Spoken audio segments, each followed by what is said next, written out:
Hello students, मैदान बहादुर सूर्य कुमार बंदीपुर अम्बेडकर नगर से आज ये मेरा दूसरा वीडियो है।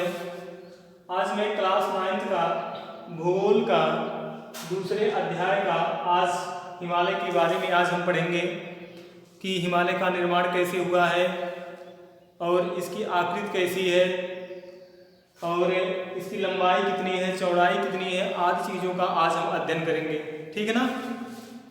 तो सबसे पहले हम जान लेते हैं कि जो हमारी पृथ्वी है, पृथ्वी की भूपर्वटी 7 बड़ी प्लेटों और कुछ छोटी प्लेटों से बनी है। ठीक है ना। भारत एक विशाल देश है। विशाल देश होने के साथ साथ यहाँ पर विभिन्न प्रकार की स्थलाकृतियाँ पाई जाती हैं और साथ ही विभिन्न प्रकार के भूभाग पाए जाते हैं। विभिन्न प्रकार के भूभाग का मतलब भारत में मैदान, पर्वत, पठार, द्वीप समूह आदि प्रकार के भूभाग पाए जाते हैं। हम यह भी जानते हैं कि सबसे प्राचीनतम भूभाग गोंडवाना भूभाग, जो कि भारत, ऑस्ट्रेलिया, दक्षिण अमेरिका, दक्षिण अफ्रीका, अंटार्कटिक आदि सबका एक बहुत बड़ा भूभाग था। ठीक है। और समवहनित धाराओं ने इस बड़े से भूभाग को कई खंडों में विभक्त कर दिया। भारत और ऑस्ट्रेलिया का जो खंड टूटा हुआ था वह उत्तर दिशा में प्रवाहित होने लगा और जाकर अपने से बड़े यूरेशियन प्लेट से टकरा गया।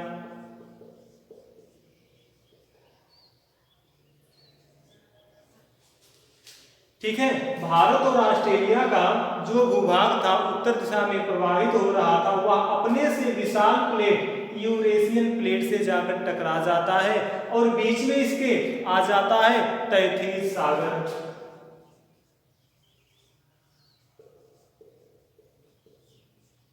ठीक है। तैथिस सागर में अवसादी चट्टानें वलित होकर हिमालय का निर्माण कर देती हैं। कैसे करती हैं देख लीजिए। मान लीजिए कोई भी दो प्लेटें हों, जब आपस में टकराएंगी या एक दूसरे के पास जाएंगी तो यहाँ पर जो भी चट्टान होगी या फिर कोई भूमि होगी, मान लीजिए यहाँ पर यह सीधी है, लेकिन जब ये आपस में जाएंगी, आपस में टकराएंगी, आपस में पास पास जाएंगी तो ये कुछ इस तरह की आकृति ले लेगा।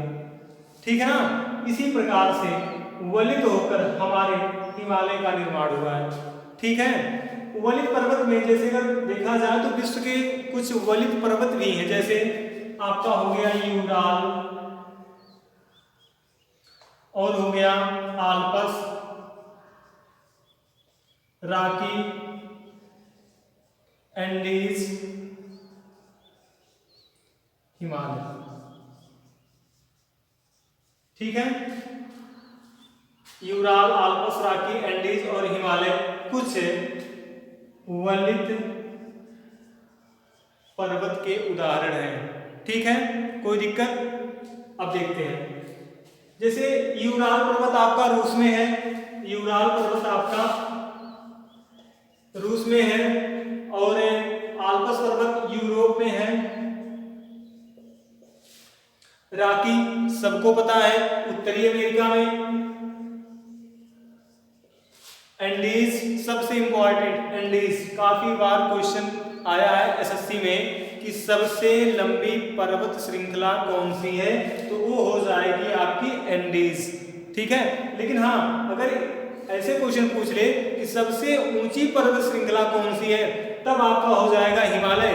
लेकिन अगर ऐसे क्वेश्चन पूछ ले कि सबसे लंबी पर्वत श्रृंखला कौन सी है, तो वो हो जाएगा आपका एंडीज। कहां पर है? दक्षिणी अमेरिका में। और हिमालय को सब जानते हैं आपका किसमें है? एशिया में है। ठीक है ना। ठीक, इसको मिटाते हैं। अब हम देख लेते हैं थोड़ा इसका विस्तार कहाँ है, कितना है, किस जगह पर है। जैसे सिंधु से लेकर ब्रह्मपुत्र नदी तक इसका विस्तार है। सिंधु से लेकर ब्रह्मपुत्र,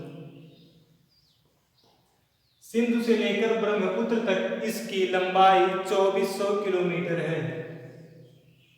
2400 किलोमीटर है। जम्मू और कश्मीर में इसकी चौड़ाई 400 किलोमीटर, जबकि अरुणाचल प्रदेश में इसकी चौड़ाई 150 किलोमीटर है। ठीक है ना। सिंधु से लेकर ब्रह्मपुत्र तक इसकी लंबाई 2400 किलोमीटर और जम्मू कश्मीर में इसकी चौड़ाई 400 किलोमीटर और अरुणाचल प्रदेश में 150 किलोमीटर है। 22 देशांतर में है यार, 22 देशांतरों में है और टोटल 5 लाख वर्ग किलोमीटर में है। 5 लाख वर्ग किलोमीटर में है। इसकी आकृति धनुषाकार है या हम कह सकते हैं कि अर्धगोलाकार है। ठीक है। अब हम देखेंगे हिमालय कई पार्ट में है और हम एक एक पार्ट को पढ़ेंगे। ठीक है ना। जैसे नोट कर लीजिए इसको।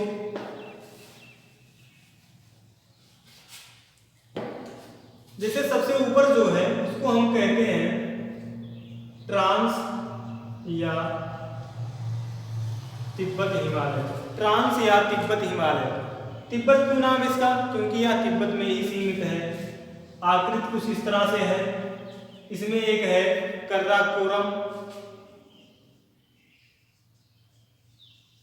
कराकोरम श्रेणी, जिसमें हमारे भारत का सबसे ऊंचा K2 गाडविन ऑस्टिन। हमारे भारत की सबसे ऊंची चोटी K2 या गाडविन ऑस्टिन जो 8611 मीटर ऊंची K2 गाडविन ऑस्टिन कराकोरम श्रेणी के अंदर है।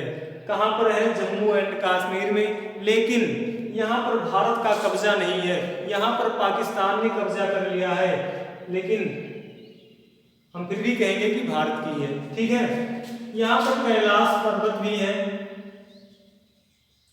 लद्दाख पर्वत श्रेणी भी है। ठीक है ना। हाँ, यहां पर कुछ प्रमुख ग्लेशियर है जो कि इंपॉर्टेंट है, जैसे सियाचिन,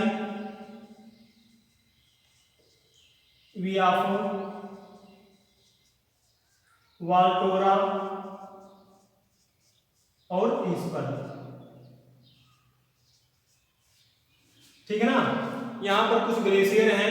सबसे इंपॉर्टेंट आपका सियाचिन है जो कि 72 किलोमीटर में फैला है। विश्व का सबसे ऊंचा युद्ध क्षेत्र सियाचिन है। ठीक है। अब हम देखते हैं दूसरा, इसको मिटाते हैं। अब हम देखते हैं दूसरा,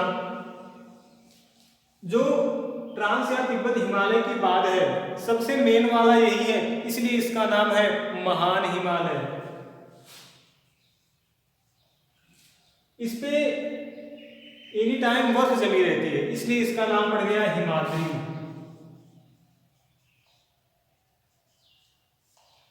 सबसे मुख्य यही है, इसलिए इसको कहते हैं हिमालय की रीढ़। ठीक ना। या आंतरिक हिमालय, कई नाम इसके हैं। हाँ, इसमें नंगा पर्वत से नामचा बरुआ,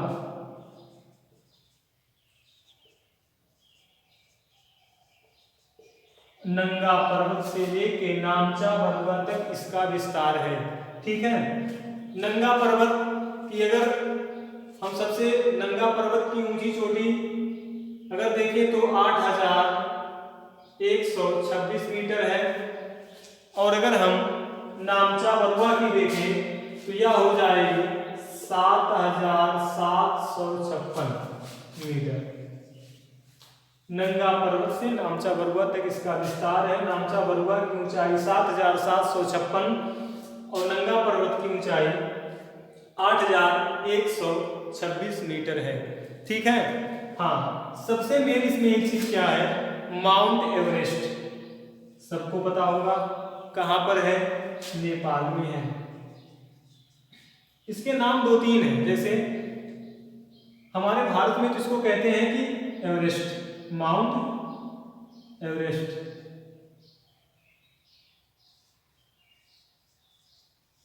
ठीक है। लेकिन नेपाल में इसको क्या कहते हैं? नेपाल में इसको कहते हैं सागर माथा। और इसी माउंट एवरेस्ट को चीन में कहते हैं चोगोलुंगमा। ठीक है ना। इसके नाम बहुत हैं। ऊंचाई सबको पता है 8,848 मीटर, कोई दिक्कत नहीं है इसमें। ठीक है ना।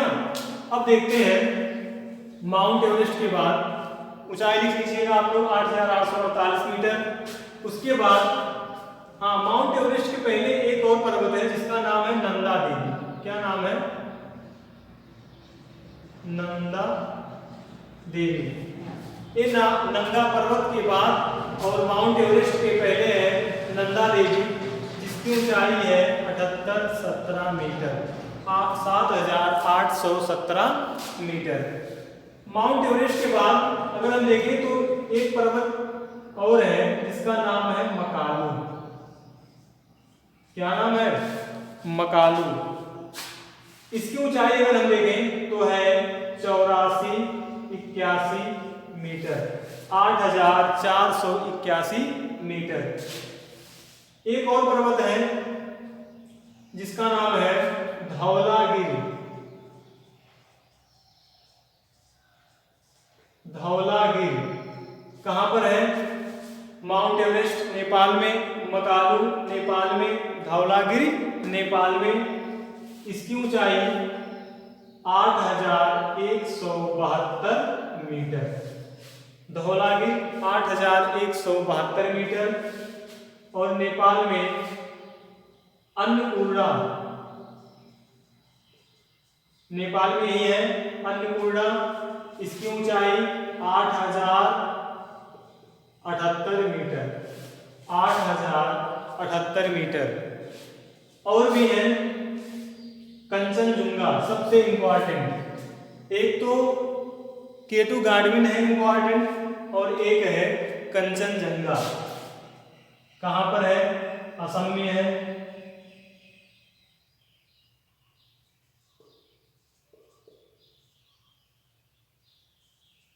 कंचनजंगा कहां पर है? भारत में है। सबसे ऊंची 8,598 मीटर। हाँ, अब थोड़ा सुन लीजिए आप लोग। अभी हम कहें कि सबसे भारत में स्थित भारत की सबसे ऊंची चोटी केटू गार्डविन ऑस्टिन, और यहाँ पर हम कह रहे हैं कि भारत की सबसे ऊंची चोटी कंचनजंगा 8,598 मीटर। ध्यान देना, आपके क्वेश्चन के ऊपर डिपेंड करता है। वहां पर हमारा अधिकार नहीं है तो भारत में ही, लेकिन वहां पर कब्जा किसका है? पाकिस्तान का है। अगर क्वेश्चन इस तरह से आता है, जो भी एसएससी की तैयारी कर रहे हैं, कोई भी तैयारी कर रहे हैं, अगर कभी भी क्वेश्चन आ जाता है, अगर ऐसे पूछता है कि भारत में स्थित भारत की सबसे ऊंची चोटी, तो हम इसको लिख देंगे। ठीक है, इसको बताएंगे कंचनजंगा। और अगर कहता है कि भारत की सबसे ऊंची चोटी, तो हम कह देंगे कि केटू गार्डविन या ऑस्टिन। ठीक है, वैसे ऑप्शन में दोनों नहीं आएगा। ठीक है, बाकी इसमें तो कुछ नहीं है। अब हम देखते हैं इसके बाद का, इसको मिटाते हैं। अब आ जाता है मध्य हिमालय। मध्य या लघु हिमालय।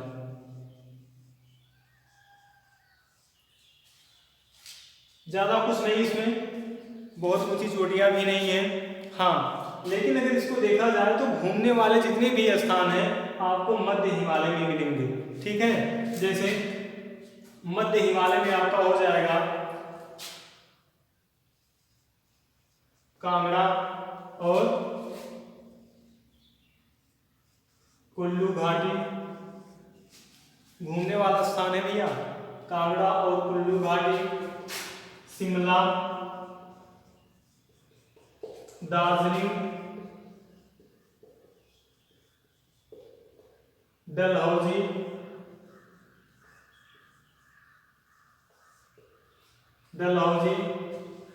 नैनीताल आज। कहने का मतलब जितने भी घूमने वाला स्थान है आपका कहाँ आ जाएगा? मध्य या लघु हिमालय में। ठीक है, और लास्ट में आपका आ जाता है शिवालिक हिमालय।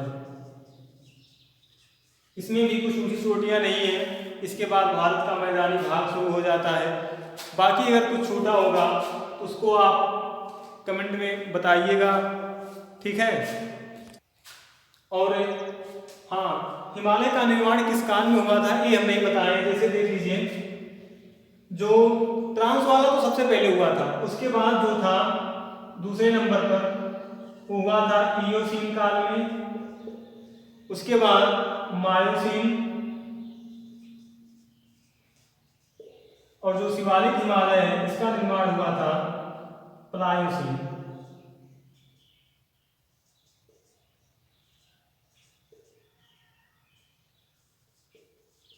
ठीक है। बाकी जो कुछ छूटा होगा आप कमेंट करिएगा, देखिएगा, बताइए।